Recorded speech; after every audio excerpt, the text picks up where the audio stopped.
Hello friends, welcome to my channel. इसका नाम है learn easily and earn easily.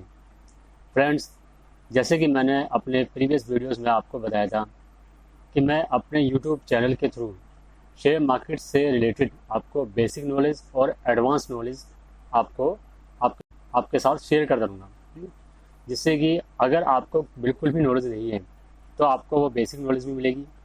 और साथ ही साथ अगर आप काफ़ी टाइम से शेयर मार्केट में डील कर रहे हो तो आपको कुछ एडवांस नॉलेज भी मेरी वीडियोस के थ्रू ज़रूर मिलेगी।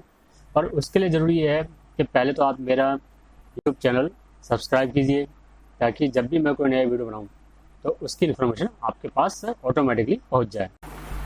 आज इस वीडियो में मैं आपको इन्वेस्टमेंट से जुड़ी हुई कुछ टिप्स बताऊंगा। जी हाँ दोस्तों, आपने सही सुना, इन्वेस्टमेंट से जुड़ी हुई कुछ टिप्स। लेकिन उससे पहले आपको ये ध्यान रखना पड़ेगा कि जो टिप्स इन्वेस्टमेंट के लिए है वो जरूरी नहीं कि आप सारी की सारी एज इट इज़ ट्रेडिंग में भी यूज़ कर सको। आप वो ट्रेडिंग के अंदर यूज़ कर सकते हो, लेकिन ट्रेडिंग ट्रेडिंग के अपने कुछ अलग कंसेप्ट होते हैं। ठीक है, तो ट्रेडिंग के लिए हम फिर कभी बात करेंगे। आज हम बात करेंगे केवल इन्वेस्टमेंट टिप्स के बारे में। ठीक है, और ये जो मेरी इन्वेस्टमेंट टिप्स हैं वो आपको लाइफ लॉन्ग आपके काम आएगी। मीन्स जब तक आप शेयर मार्केट के अंदर इन्वेस्टमेंट करते रहोगे या फिर शेयर मार्केट से जुड़े हुए प्रोडक्ट्स के अंदर इन्वेस्टमेंट करते रहोगे लाइक म्यूचुअल फंड्स, तब तक मेरी वो इन्वेस्टमेंट टिप्स आपके काम आएगी। ठीक है, तो उन टिप्स को आपको ध्यान रखना है हमेशा। जब भी आप कोई फ्रेश इन्वेस्टमेंट कर रहे हो तो आपको उन टिप्स का ध्यान रखना है, और जो इन्वेस्टमेंट आपने करी हुई है उसके लिए भी मेरी वो इन्वेस्टमेंट टिप्स जो है वो काम आएगी। अब ज़्यादा टाइम बर्बाद करते हुए ना हम आगे बढ़ते हैं और एक एक करके वो टिप्स मैं आपके सामने। तो दोस्तों, सबसे पहला है गेन बेसिक नॉलेज।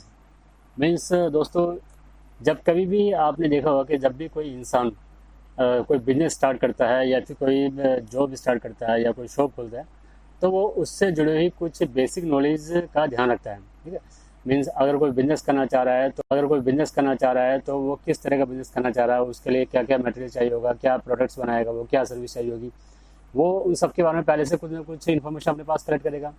इसी तरीके से अगर मान लीजिए आज के टाइम में मैं कोई शॉप खोलता हूँ तो मैं कौन सी शॉप खोलूँगा। सपोज अगर मैं ग्रोसरी के आइटम की शॉप खोलना चाह रहा हूँ तो मैं जिस एरिया में वो ग्रोसरी की शॉप खोलूँगा उस एरिया के अंदर किस तरह की ग्रोसरी आइटम्स ज़्यादा पॉपुलर होगी, वो ब्रांडेड आइटम वहाँ पर ज़्यादा बिकेगी या फिर लोकल आइटम, उन सबका मुझे ध्यान रखना पड़ेगा।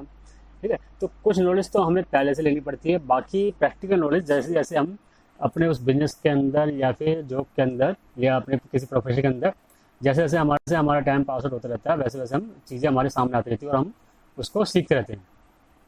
इसी तरीके से जब आप शेयर मार्केट के अंदर इन्वेस्टमेंट स्टार्ट करते हो तो आपको कुछ बेसिक नॉलेज आपको लेनी चाहिए। जैसे कि स्टॉक्स क्या होता है, शेयर्स क्या होते हैं, म्यूचुअल फंड्स क्या होता है, एनसीडीज के बारे में आपको पता होना चाहिए, डेट्स क्या होते हैं। ठीक है, इंटरडे ट्रेडिंग क्या होती है, डिलीवरी ट्रेडिंग क्या होती है। फिर जो शेयर ब्रोकर्स के पास से आपके पास जो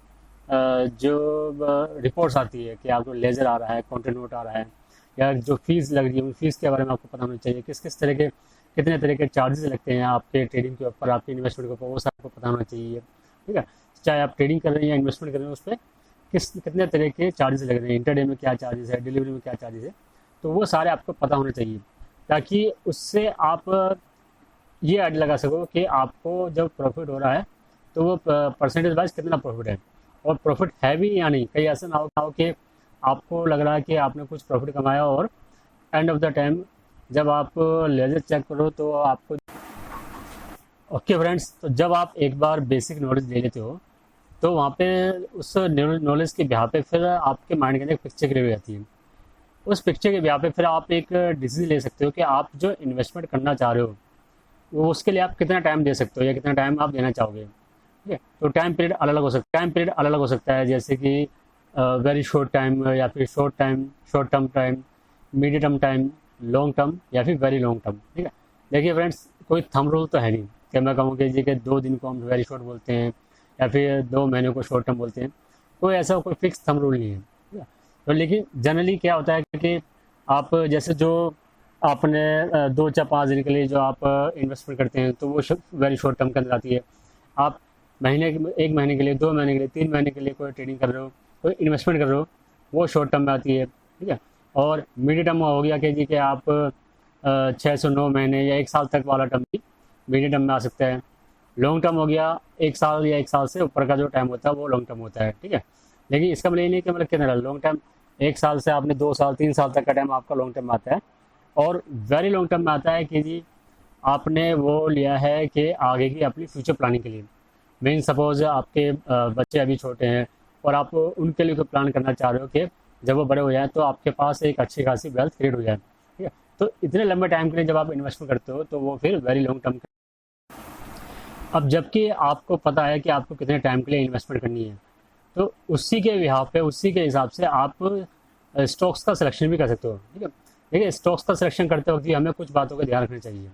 जैसे कि हम इंडस्ट्री वाइज सिलेक्शन कर सकते हैं कि हमें लग रहा है कि आपको लगता है कि कौन सी इंडस्ट्री आने वाले टाइम है कि कौन सी इंडस्ट्री आने वाले टाइम में ज़्यादा बेटर परफॉर्म कर सकती है, ठीक है। इंडस्ट्री वाइज कर सकते हो या फिर सेक्टर वाइज कर सकते हो। इसी तरीके से आप थीम वाइज कर सकते हो। मीन्स आपको लग रहा है कि आने वाले टाइम में बैंक काफ़ी अच्छे परफॉर्म करेंगे तो हमने बैंकिंग के ही शेयर सारे बाय कर लिए, ठीक है। और या फिर आप पर्पज़ वाइज आपका क्या पर्पज़ है। अब देखिए इसमें क्या काम हो सकता है। सपोज आप गोल्ड बाई करना चाहते हो आगे आने वाले टाइम के लिए, ठीक है। और लेकिन अभी आपके पास इतना पैसा नहीं है कि आप बल्क में गोल्ड बाई कर सको, तो आप गोल्ड ETF के अंदर इन्वेस्टमेंट कर सकते हो, ठीक है। उसमें आप मंथली SIP भी लगा सकते हो या फिर वन टाइम इन्वेस्टमेंट भी कर सकते हो, ठीक है। तो जैसे जैसे टाइम बीतता जाएगा और ये 5 साल 10 साल बाद जब आपको गोल्ड की रिक्वायरमेंट होगी तो उस टाइम तक आपकी इन्वेस्टमेंट की वैल्यू काफ़ी बढ़ चुकी होगी। और अगर आपने SIP मोड में इन्वेस्टमेंट की होगी तो आपको उसका पता भी नहीं चलेगा, लेकिन आपके पास काफ़ी अच्छे क्वांटिटी के अंदर गोल्ड पेपर फॉर्म में एक्यूमुलेट हो जाएगा। ज़रूरत पड़ने पर फिर आप उसको सेल करके और मार्केट से आपको हार्ड गोल्ड लेना है या फिर गोल्ड ज्वेलरी बाई करनी है वो आप फिर उस टाइम में बाई कर सकते हो। अच्छा, कुछ इन्वेस्टमेंट सीजन वाइज भी होती है। सीजन वाइज मीन्स जैसे हमें पता है कि गर्मियों के दिनों के अंदर AC और कूलर की डिमांड काफ़ी होती है, ठीक है। तो आप गर्मियाँ स्टार्ट होने से जस्ट पहले जो इनके जो शेयर्स होते हैं उनमें आपने सर्च कर लिया है कि कौन कौन से शेयर्स हैं और कौन से बेटर परफॉर्म करते हैं, और जब कभी भी वो नीचे के रेट पर मिले आपको आप बाई करते चले गए, ठीक है। तो ये सीजन वाइज हो जाएगा। सेम इसी तरह से ठंड के मौसम में कौन से शेयर परफॉर्म करते हैं, ठीक है। या फिर मानसून का सीज़न स्टार्ट होने वाला है तो उस वक्त कौन कौन से शेयर के अंदर मूवमेंट आएगी, तो वो हो जाएगी आपकी सीजन। अच्छा फ्रेंड्स, एक बात का और आपको ध्यान रखना है कि इन्वेस्टमेंट के टाइम पे आपको बहुत ज़्यादा टिप्स लेने की ज़रूरत नहीं है। क्या होता है कि हम जितने भी हमारे जान पहचान वाले हैं जो हमें लगता है कि शेयर मार्केट में डील करते हैं, हम सभी से कुछ ना कुछ पूछते रहते हैं कि वो उन्होंने कौन सा शेयर लिया हुआ है, ठीक है। और इस तरीके से हम अलग अलग काफ़ी सारे शेयर के अपने पास टिप्स नोट कर लेते हैं, लेकिन फिर हम कंफ्यूज हो जाते हैं कि हम उसमें से कौन सा करें, ठीक है। हो सकता है आपके फ्रेंड्स ने जिस शेयर के अंदर इन्वेस्टमेंट करी उनका अपना एक नज़रिया हो, ठीक है। लेकिन आपका नज़रिया जरूरी नहीं है कि वो सेम ही हो, ठीक है। तो आपको बहुत सारी टिप्स के ऊपर काम नहीं करना है। अगर आपको नहीं समझ में आता है तो आपकी प्रोफेशनल्स के साथ आप डील कर सकते हो। वो आपको थोड़ा आपके रिक्वायरमेंट के हिसाब से कुछ हिंट दे सकता है कि आपके रिक्वायरमेंट के हिसाब से कौन कौन से शेयर बेटर रहेंगे। और इसके लिए ये भी ज़रूरी है कि आप जो भी आपकी रिक्वायरमेंट है इन्वेस्टमेंट को लेकर के, वो रिक्वायरमेंट आप अपने जो भी आपका क्या नाम है प्रोफेशनल है जिससे आप डील कर रहे हो उसको आप प्रॉपर तरीके से बताओ कि आपके। फ्रेंड्स, आपने देखा होगा कि अगर आप शेयर मार्केट में डील करते हो, आप ट्रेडिंग करते हो या इन्वेस्टमेंट करते हो, तो आपके पास काफ़ी तरीके की टिप्स आती है। आपके फ्रेंड्स से के पास ही आपको टिप्स आती है, आपके रिलेटिव्स हो सकता है वो भी आपको कुछ ना कुछ टिप्स दें, आपके पास फ़ोन में मैसेज भी आएंगे अलग टिप्स के, और बहुत सी कंपनियाँ या वेबसाइट आपको फ्री में टिप्स ही प्रोवाइड करती है। इसके अलावा कॉलिंग सेंटर से आपके पास फ़ोन आते हैं कि हम इंदौर से बोल रहे हैं, हम यहाँ से बोल रहे हैं, वहाँ से बोल रहे हैं, हम इस तरह की टिप्स देते हैं, ठीक है। तो इतनी सारी टिप्स से आपको कोई मतलब नहीं है। इतनी सारी टिप्स लेकर आप क्या करोगे, क्योंकि अगर आप एक रिटेलर क्लाइंट हो तो आपकी इन्वेस्टमेंट की एक लिमिट होगी, और वो लिमिट ऑब्वियसली बहुत ज़्यादा तो होगी नहीं। देखिए हर किसी की होती है, चाहे किसी के पास कितने पैसा हो, लेकिन एक लिमिट तो होती है, ठीक है। लेकिन जनरली जो रिटेलर क्लाइंट्स होते हैं उनकी लिमिट इतनी नहीं होती कि वो सैकड़ों शेयर्स के अंदर इन्वेस्टमेंट करें। तो इसलिए इतनी ज़्यादा टिप्स को आप अवॉइड। इसके अलावा फ्रेंड्स, आपको अपनी इन्वेस्टमेंट की स्ट्रेटेजी या फिर ये कहें तो इन्वेस्टमेंट की जो टेक्निक है वो भी आपको फिक्स करनी पड़ेगी, ठीक है। मीन्स कि आपको वन टाइम इन्वेस्टमेंट करनी है, केवल आप चाहते हो बस एक बार करके भूल जाओ, या फिर आप अपॉर्चुनिटी के हिसाब से आप इन्वेस्टमेंट करना चाहते हो, अपॉर्चुनिटी बेस्ड, ठीक है, या आप स्टेगर्ड इन्वेस्टमेंट करना चाहते हो। स्टेगर्ड इन्वेस्टमेंट का मतलब होता है कि आप थोड़ी थोड़ी इन्वेस्टमेंट टाइम टू टाइम कर रहे हो, और जब शेयर्स या फिर जो आपकी इन्वेस्टमेंट है, जब उसके अंदर एक बेटर रिटर्न मिलेगा तो आप उसको उस टाइम अपने इन्वेस्टमेंट को लिक्विडेट करके पैसा वापस निकाल सकते हो, ठीक है। या फिर आप रेगुलर इन्वेस्टमेंट करना चाहते हो, ठीक है, तो रेगुलर इन्वेस्टमेंट भी जैसे मंथली मोड में हो गया, जैसे आप म्यूचुअल फंड की एसआईपी हो सकती है, या फिर हम किसी स्टॉक्स की किसी शेयर की एसआईपी भी लगा सकते हैं, ठीक है। ये टेक्निक आपको ज़रूर फिक्स करनी चाहिए। उसी के हिसाब से फिर आप ये भी फिक्स कर सकते हो, या फिर आप एक आइडिया लगा सकते हो कि आप कितना पैसा लगाओगे। सपोज़ आप आपके पास केवल 1 लाख रुपए हैं, ठीक है, और आप चाहते हो कि आपको जब भी कोई मौका मिला आप उसमें इन्वेस्टमेंट करोगे, लेकिन वो 1 लाख रुपए आपने पहले ही एक ही बार में किसी एक शेयर पर लगा दिया, और उसके बाद जी आपने सोचा था कि मेरे को 10-15 दिन के अंदर कुछ प्रॉफिट बुक करना है, लेकिन वहाँ पे वो आपका पैसा ब्लॉक हो गया 2 महीने के लिए, 3 महीने के लिए, ठीक है। तो आपको इन्वेस्टमेंट से पहले ये भी फिक्स करना पड़ेगा कि आप की अपनी स्ट्रेटजी क्या होनी चाहिए, आप किस तरीके से इन्वेस्टमेंट करोगे, ठीक है। उस हिसाब से फिर आपका जो आपकी स्ट्रेटजी होगी, उसी स्ट्रेटजी के हिसाब से फिर आप अपना जो अमाउंट होगा उसको भी आप डिवाइड करो। चलिए फ्रेंड्स, नेक्स्ट टिप्स के बारे में बात करते हैं, जो मेरी 6th टिप है। देखिए फ्रेंड्स, आपने जब कोई इन्वेस्टमेंट करी है तो आपको उसका एक एग्जिट प्राइस या फिर टारगेट प्राइस भी फिक्स कर लेना चाहिए, ठीक है। मीन्स अगर आपने इन्वेस्टमेंट ये सोच के करी है कि आपको बैंक एफडी से ज़्यादा रिटर्न चाहिए, ठीक है, ठीक है, तो बैंक एफडी से ज़्यादा कितना चाहिए? अगर बैंक आपको 5% या 6% का इंटरेस्ट दे रहा है, तो आपने सेट करा कि जी मेरे को 10% चाहिए, 12% चाहिए, 15% रिटर्न चाहिए, तो वो आपको एक टारगेट फिक्स कर लेना चाहिए, ठीक है। और जब आपका वो टारगेट प्राइस मिल जाए तो आपको वहाँ पे एक बार एग्जिट कर लेना चाहिए, ठीक है। अगर या तो क्या नाम है, आपको लग रहा है कि नहीं जी 15% तो मिल गए हैं और अभी और भी ज़्यादा मेरे को यहाँ से रिटर्न मिल सकता है, ठीक है, तो फिर मेरा आपको ये सजेशन रहेगी कि उस टाइम पे आप, ठीक है, आपने 15% ले लिया, 15% पे आपको मिल गया, लेकिन आप बुक नहीं करना चाहते हो, तो वहाँ पर फिर एक नीचे का एक ऐसा एग्जिट प्राइस रख लीजिए कि अगर वो उसके बाद नीचे आना स्टार्ट होता है तो आप कहीं ना कहीं निकल जाइए, ठीक है। मीन्स आपको जैसे बताया कि आपने 100 रुपये में कोई चीज़ बाई करी, उसका रेट 115 हो गया, ठीक है, लेकिन आपको न्यूज़ से या दूसरे से आपको जो टिप्स आ रही है, आपको लग रहा है कि नहीं ये तो अब और ऊपर जाएगा, 125 हो जाएगा, 130 हो जाएगा, ठीक है, तो आपने उसको सेल लिया 115 के ऊपर, वहाँ से वो नीचे आना स्टार्ट हो गया। अब वो नीचे आ रहा है, और क्योंकि आप ऑलरेडी प्रॉफिट के अंदर हो, लेकिन प्रॉफिट आपने अभी बुक नहीं किया, तो आप एक प्राइस और फिक्स कर लीजिए कि अगर वो नीचे आ रहा है तो आपको 112 पे या 110 पे कहाँ पर आपको एग्जिट होना है। ये एग्जिट प्लान ये है जो कि आपको प्रॉफिट। देखिए फ्रेंड्स, आपको पता होना चाहिए कि आपने जो इन्वेस्टमेंट करी है उसमें आपका टारगेट प्राइस क्या होना चाहिए, यानी कि आप किस रेट के ऊपर अपना प्रॉफिट बुक करोगे, ठीक है। और अगर वो शेयर नीचे आता है तो आप कहाँ पे उसका स्टॉप लॉस बुक करोगे, या फिर कहाँ पे आप लॉस बुक करके वहाँ से एग्जिट कर जाओगे, ठीक है। हो सकता है आप ये कहो कि यार जब हमने इन्वेस्टमेंट करी है तो उसमें स्टॉप लॉस हम क्यों लगाएं, स्टॉप लॉस तो ट्रेडिंग के अंदर होता है। चलिए ठीक है, लेकिन क्या होता है, सपोज आपने जिस शेयर के अंदर इन्वेस्टमेंट की है, अगर उसमें कोई बड़ा स्कीम आता है, कोई बड़े स्कीम की न्यूज़ आती है, और वो शेयर एक ही दिन के अंदर 10 से 15% डाउन हो जाता है, और उसके बाद डिफरेंट जो रेटिंग एजेंसी है वो जो टारगेट बताती है वो शेयर का, वो आज के भाव से और 50% नीचे का भाव बताती है, तो फिर ये ज़रूरी नहीं है कि आप उस शेयर को वेट करें कि 50% नीचे जाएगा फिर वहाँ पे आप उसको और बाई करोगे और फिर टाइम दोगे। उससे अच्छा है आप एग्जिट कर दीजिए, ठीक है। आपको लॉस होगा, लेकिन जो पैसा आपका बचेगा उस पैसे को अगर आप किसी दूसरे शेयर के अंदर स्विच करते हो, जो कि आपको अब उससे जल्दी टाइम के अंदर बेटर रिटर्न देगा, तो वो ज़्यादा अच्छा है। अगर आपने किसी स्ट्रॉन्ग कंपनी के अंदर पैसे लगाया हुआ है और वो नीचे भी आती है लेकिन कोई बड़ा स्कैम उसके अंदर नहीं है, ठीक है, तो आपको ये भी पता होना चाहिए कि आपको किस लेवल पे अपने और एंट्री करनी है या फिर अपने शेयर को एवरेज करना है, ठीक है। तो ये सारी चीज़ आपको पता होना चाहिए इन्वेस्टमेंट के टाइम पे। या तो आप पहले से ही फिक्स कर सकते हो जब आप इन्वेस्टमेंट कर रहे हो, या फिर आपने एक बार इन्वेस्टमेंट कर दिए तो उसके बाद अपने ये सारे पैसे आप अपने पहले से ही सेट कर। अच्छा फ्रेंड्स, क्योंकि पैसा आप अपना लगा रहे हो, ठीक है, तो इसलिए आपको रिस्क मैनेजमेंट के ऊपर भी ध्यान देना होगा कि आप जो पैसा लगा रहे हो उस पर आप कितना रिस्क ले सकते हो, ठीक है। ऐसा तो है नहीं कि आपने जितना पैसा लगाया आप सारे ही पैसे का रिस्क लोगे, ठीक है। मीन्स का अगर मैंने 1000 रुपये लगाया तो मैं ये तो नहीं चाहूँगा कि मैं 1000 रुपये पूरे ही जीरो हो जाए, मैं ये तो नहीं चाहूँगा कि मैं 1000 रुपये पूरे ही जीरो हो जाए। ठीक है, हो सकता है मैं उस 1000 रुपये में से 100 रुपये का रिस्क लूँ, 200 रुपये का रिस्क लूँ। ठीक है, तो वो रिस्क लेवल आपको पता होना चाहिए कि आप कितना रिस्क लेना चाहते हो, और उसी का हमें प्रॉपर तरीके से मैनेजमेंट भी करना चाहिए।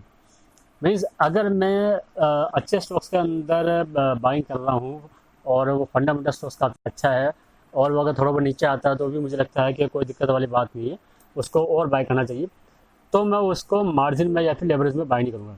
मैं उसको हमेशा फिर कैश में बाय करूँगा। मीन्स जितना मेरे पास पैसा है उसी हिसाब से मैं बाय करूँगा, और जब वो नीचे आएगा तो उस टाइम फिर मैं जो मेरे पास पैसा होगा मैं उसी हिसाब से उसको बाय करूँगा। ठीक है, फिर रिस्क मैनेजमेंट में ये भी आता है कि जी अगर आपका शेयर नीचे आ रहा है तो आपको उसको एग्जिट करना है या नहीं करना है। तो जैसा मैंने बताया था कि अगर उसके अंदर कोई बहुत ही बड़ी नेगेटिव न्यूज़ है जिससे आपको लगता है कि प्राइस काफ़ी डाउन आ जाएगा और उसके बाद साल 2 साल 3 साल लग जाएंगे वापस उस प्राइस पे आने में, तब तो एग्जिट करना रहेगा। लेकिन अगर वो टेम्परेरी मूवमेंट है जो कि कुछ दिनों के लिए, 10 दिन के लिए, 15 दिन के लिए या महीने भर के लिए, और उसके बाद वो शेयर दोबारा ऊपर आएगा, तो वो एक तरीके से आपके लिए अपॉर्चुनिटी है कि नीचे लेवल पे आप कुछ और इन्वेस्टमेंट कर सको। ठीक है, फिर आपको ये भी देखना चाहिए कि आप जो इन्वेस्टमेंट कर रहे हो वो आप इक्विटी में करोगे या फिर डेरिवेटिव में करोगे। ठीक है, देखिए डेरिवेटिव के अंदर भी इन्वेस्टमेंट होती है। ज़्यादातर लोग सोचते हैं कि डेरिवेटिव में केवल ट्रेडिंग होती है, लेकिन ऐसा नहीं है, डेरिवेटिव के अंदर इन्वेस्टमेंट भी होती है। उसके बारे में हम फिर कभी बात करेंगे। बस अभी फ़िलहाल ये समझ लीजिए कि डेरिवेटिव ट्रेडिंग में क्या होता है कि आप कम अमाउंट के अंदर ज़्यादा क्वांटिटी बाई कर लेते हो, और ज़्यादा क्वांटिटी के ऊपर जो पैसा लगता है उसके ऊपर आपको फिर इंटरेस्ट भी नहीं देना पड़ता। अदरवाइज़ अगर आप मार्जिन में बाई करते हो तो जो एक्स्ट्रा पैसा जो ब्रोकरेज कंपनी लगाती है उसके ऊपर आपको इंटरेस्ट देना पड़ता है। फिर दोस्तों एक चीज़ का और आपको ध्यान रखना है, क्योंकि आप इन्वेस्टमेंट कर रहे हो शेयर मार्केट के अंदर और पैसा आप अपना लगा रहे हो, ठीक है, तो वहाँ पे जब आपका पैसा लग रहा है तो आपको बिल्कुल भी इमोशनली नहीं होना है। आपको जो भी चीज़ें सोचनी है वो प्रैक्टिकली सोचना हमेशा। ठीक है, क्योंकि देखिए आपको ऐसा नहीं है कि आपको किसी शेयर के साथ बहुत ज़्यादा अपने इमोशन अटैच रखनी है। अगर शेयर आपको परफॉर्म करके नहीं दे रहा है तो आप शेयर से एग्जिट हुई और किसी दूसरे शेयर के अंदर एंट्री कीजिए। या फिर आपको इंडस्ट्री सही लग रही है लेकिन आपने उस इंडस्ट्री के जिस शेयर के अंदर इन्वेस्टमेंट कर दी है उस शेयर के अंदर कोई प्रॉफिट नहीं मिल रहा है, तो और फिर भी आपको अभी भी इंडस्ट्री वो अच्छी लग रही है, तो आप उस शेयर से एग्जिट कीजिए और उसी इंडस्ट्री का कोई दूसरा शेयर देखिए जो कि फ्रेंड्स, जब हम बार बार बोलते हैं कि स्टॉप लॉस बुक कीजिए या फिर लॉस बुक कीजिए, अपनी इन्वेस्टमेंट यहाँ से एग्जिट कीजिए, किसी दूसरे शेयर में लगाइए, इसका मतलब ये नहीं है कि आप बार बार स्टॉप लॉस बुक करते रहे और अपने पैसों को धीरे धीरे जीरो कर रहे हैं। देखिए स्टॉप लॉस बुक करने का रीज़न क्या होता है, उसका रीज़न एक तो ही होता है कि अगर आपको कोई बड़ा लॉस होने वाला है तो आप उस लॉस से बच सको। ठीक है, जैसे पीछे क्या हुआ था, आरबीएल बैंक और यस बैंक की जो न्यूज़ आई थी, अगर आपने देखी हो और आपकी अगर इन्वेस्टमेंट होगी तो आपको पता भी होगा कि उनके अंदर न्यूज़ आने के बाद, नेगेटिव न्यूज़ आने के बाद वो शेयर काफ़ी ज़्यादा डाउन आ गए थे। ठीक है, अब जिन्होंने वहाँ पर टाइमली लॉस बुक कर लिया तो लॉस उनका भी हुआ, लेकिन वो पैसा उनका ज़्यादा से ज़्यादा बचा सकते थे वो बचा लिया और उस पैसे को फिर उन्होंने कहीं फर्दर इन्वेस्ट कर दिया।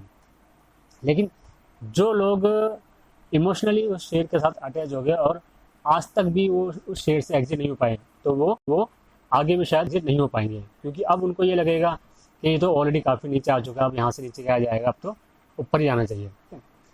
दूसरा ये कि लॉस बुक करने का मतलब ये भी होता है कि आपने लॉस देने वाले शेयर से एग्जिट करके अब आप कोई दूसरा ऐसी अपॉर्चुनिटी ढूंढ रहे हो डिफरेंट स्टॉक्स के अंदर, डिफरेंट इंडस्ट्री के अंदर, जिसमें कि आपको बेटर रिटर्न मिल सके। ठीक है, और कई बार ऐसा ही होता है कि मान लीजिए आपने किसी बहुत अच्छी कंपनी के अंदर इन्वेस्टमेंट करी है, उसका फंडामेंटल वगैरह काफ़ी सही है, उसमें कोई नेगेटिव न्यूज़ भी नहीं है, कोई बड़ी नेगेटिव न्यूज़ नहीं है, कोई स्कैम नहीं है। ठीक है, लेकिन मान लीजिए उसकी क्वार्टरली रिपोर्ट्स आई है, क्वार्टरली उसके हिसाब से अब लग रहा है कि वो आने वाले टाइम में 15% यहाँ से नीचे जा सकता है, 10-15% नीचे जा सकता है। ठीक है, तो अगर आप चाहते हो कि उस शॉर्ट टर्म का आपको भी कोई बेनिफिट उठाना है तो आप क्या कर सकते हो कि उसको अभी आप सेल कर सकते हो और नीचे के रेट पे दोबारा बाय कर सकते हो।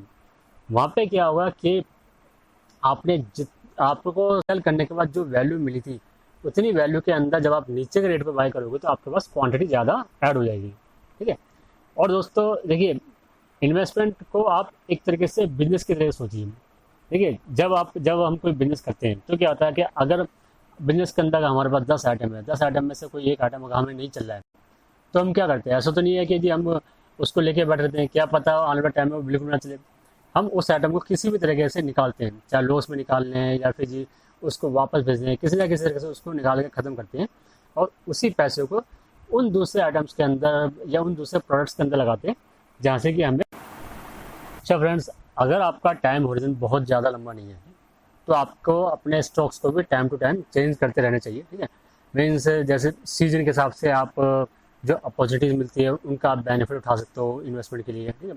और पब्लिक बिहेवियर जिस हिसाब से चेंज होता है तो उस हिसाब से आप अपने इन्वेस्टमेंट को भी चेंज कर सकते हो। मीन्स सपोज़ अगर कोई ऐसी कंपनी जो कि कोई फूड प्रोडक्ट देती है और शेयर मार्केट के अंदर लिस्टेड है और उसके फूड प्रोडक्ट्स पब्लिक के अंदर काफ़ी ज़्यादा डिमांडिंग हो गए, ठीक है, तो आप उस शेयर के अंदर भी इन्वेस्टमेंट कर सकते हो, ठीक है। और शॉर्ट टर्म के लिए इन्वेस्टमेंट कर सकते हो और आपको जैसे जैसे प्रॉफिट मिलता है वो प्रॉफिट आप बुक कर सकते हो, ठीक है। इसके अलावा कोई ऐसा प्रोडक्ट या कोई ऐसी सर्विस जो कि नई नई सर्विस मार्केट के अंदर आई है या फिर जो आपको लग रहा है कि आने वाले टाइम में उसकी डिमांड बहुत ज़्यादा बढ़ जाएगी, तो आप उसके अंदर भी इन्वेस्टमेंट आप कर सकते हो टाइम टू टाइम जब भी आपको मौका मिला, ठीक है। अच्छा, और लेकिन एक चीज़ और भी है, आपके पास अगर कोई ऐसा स्टॉक्स है जो कि हमेशा ही चलने वाला है तो ऐसे स्टॉक्स को आप चेंज मत कीजिए, उसमें तो आप अपने रेगुलर एक इन्वेस्टमेंट रखिए, ठीक है। और बीच बीच में उसके अंदर कुछ ना कुछ प्रॉफिट बुक करते रहिए। देखिए फ्रेंड्स, अगर आपने किसी ऐसे स्टॉक्स में इन्वेस्टमेंट करी है जो कि किसी ऐसे प्रोडक्ट या सर्विस में डील करता है जिसकी डिमांड कभी ख़त्म नहीं होने वाली है या कभी कम नहीं होने वाली है और टाइम टू टाइम जैसे जैसे पॉपुलेशन बढ़ेगी उसकी डिमांड बढ़ेगी, तो मैं ये नहीं कहूँगा कि आप कभी भी उस शेयर के अंदर से पूरी तरीके से एग्जिट कीजिए।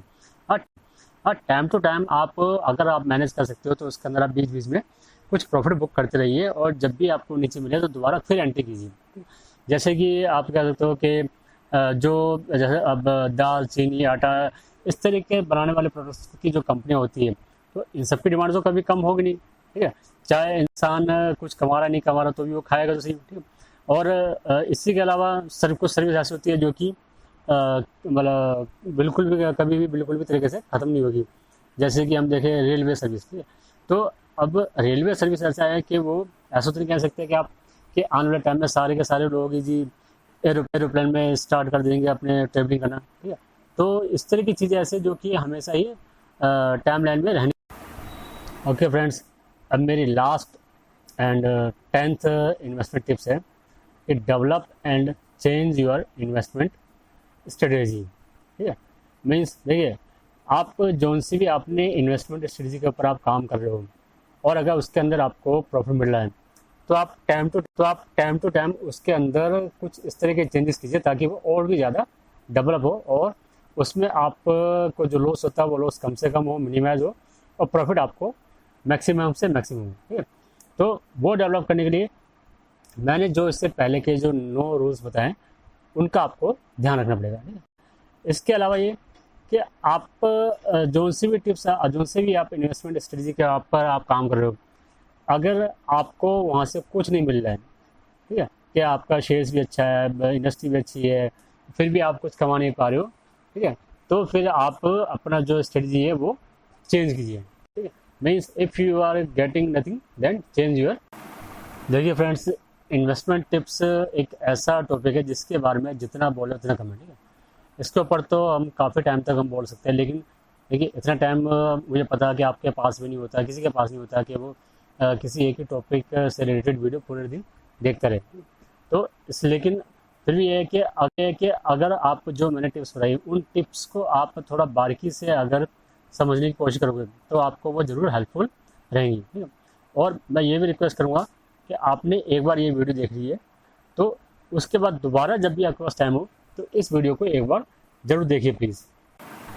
और केवल देखना ही नहीं है, मतलब आपको केवल ये वीडियो देखनी नहीं है, बल्कि इसके अंदर मैंने जो कुछ टिप्स बताई है उन टिप्स को आपको समझना भी है और उनको फॉलो भी करना है। ओके फ्रेंड्स, लास्ट में मैं फिर एक बार आपसे रिक्वेस्ट करूँगा कि अगर आपको मेरे वीडियोस पसंद आ रहे हैं तो प्लीज़ उनको लाइक कीजिए और सब्सक्राइब कीजिए और शेयर ज़रूर कीजिए। देखिए, शेयर करने से क्या होगा कि हो सकता है कि अभी आपको वीडियो से कोई ज़्यादा बेनिफिट ना हो रहा हो, अगर आप इन्वेस्टमेंट नहीं कर रहे हो तो हो सकता है आपको बेनिफिट भी नहीं मिलेगा, लेकिन क्या पता आपके जानने में पहचानने में बहुत से लोग अभी भी इन्वेस्टमेंट करते हो। तो मेरे वो टिप्स, मेरी ये वीडियोस उनके ज़रूर काम आएगी। तो प्लीज़ इनको शेयर ज़रूर कीजिए। और शेयर करने के लिए देखिए अब तो कुछ ज़्यादा कोई बहुत ज़्यादा कॉस्ट भी नहीं लगती है, सबके पास इंटरनेट अवेलेबल होता है, बस आपको केवल वीडियो आगे फॉरवर्ड करनी है, ठीक है। So please like, share and subscribe my video. तो जल्दी ही हम फिर दोबारा मिलेंगे कि एक नए टॉपिक के साथ। Okay, thank you, welcome.